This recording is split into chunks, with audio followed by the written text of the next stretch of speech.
every time they called Trump God Emperor, because God Emperor was an actual title in Rome. That was the Roman Empire, God Emperor.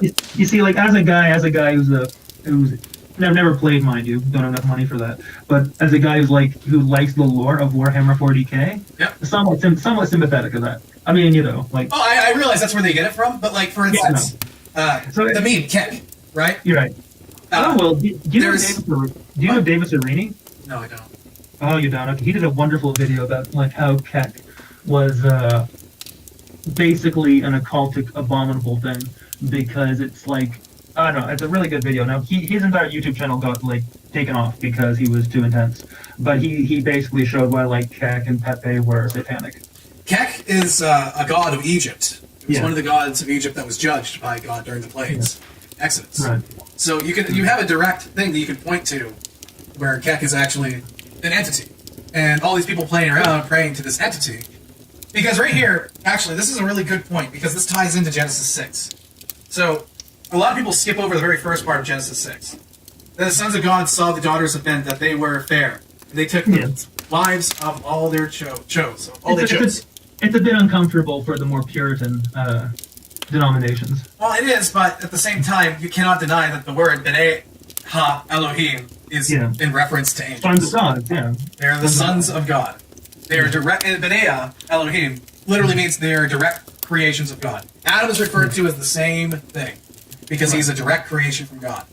But other people are not, and it doesn't say. It doesn't just say men. A lot of people, they read that word and they don't know the translation. It's not the daughters of men. It was the daughters of Adam. Adam is the one. Daughters of Adam. It's the word there. So this is very early when this happened. This just didn't happen in like, oh, well, this happened and 2 days later the flood happens. No. This went on for a long time. It went on for generations. And I mean, I think it's, I mean, the meaning is probably clear there. The fallen angels were instructed to do that by Satan or for their own inclination. But the goal behind it was to corrupt people's genetic material, so Christ could not be made incarnate. That's exactly right. Yeah. That was the plan of the fallen angels. Now, these angels might not have been fallen at the time. However, for whatever means that they decided to do this, they did this. I think it was kind of seen as like because I mean, it's hard to like know how the fallen angels structure themselves, but it's probably fair to say that like Lucifer is kind of their leader, as it were. Like because early on, like it seems like a lot of those forces are kind of on their own, not kind of structured. But Lucifer is clearly like the kind of the guy behind it all, right?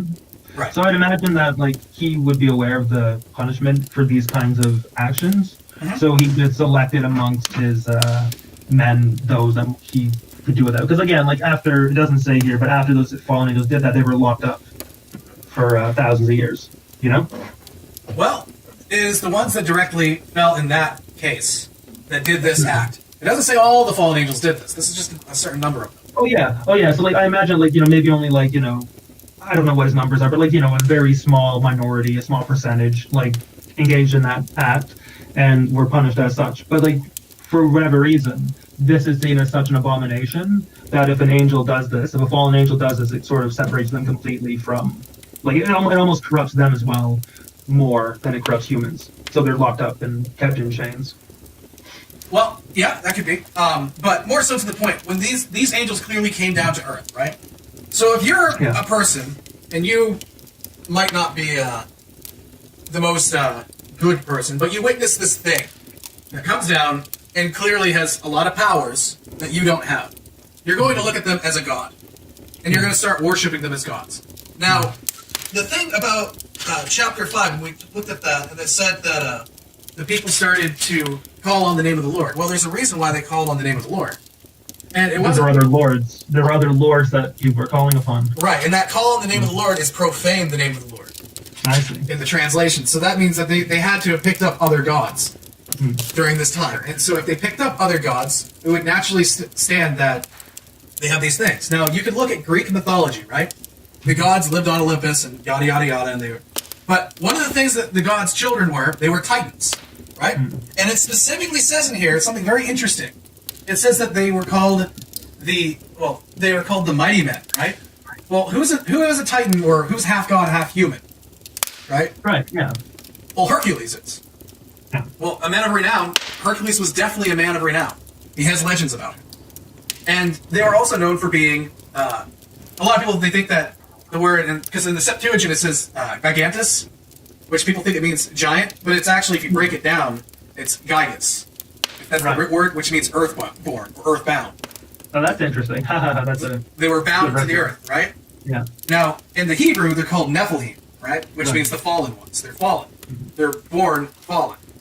And Nephal means to fall, to be cast down or to fall away or to desert, right? And Ha-Gibarim means the mighty ones. So they're the mighty ones that are fallen, right? Right. So if that's the case, what happens when they die? When they die, they're earthborn, earthbound, right? So they cannot go to where they're supposed to go. They're stuck here.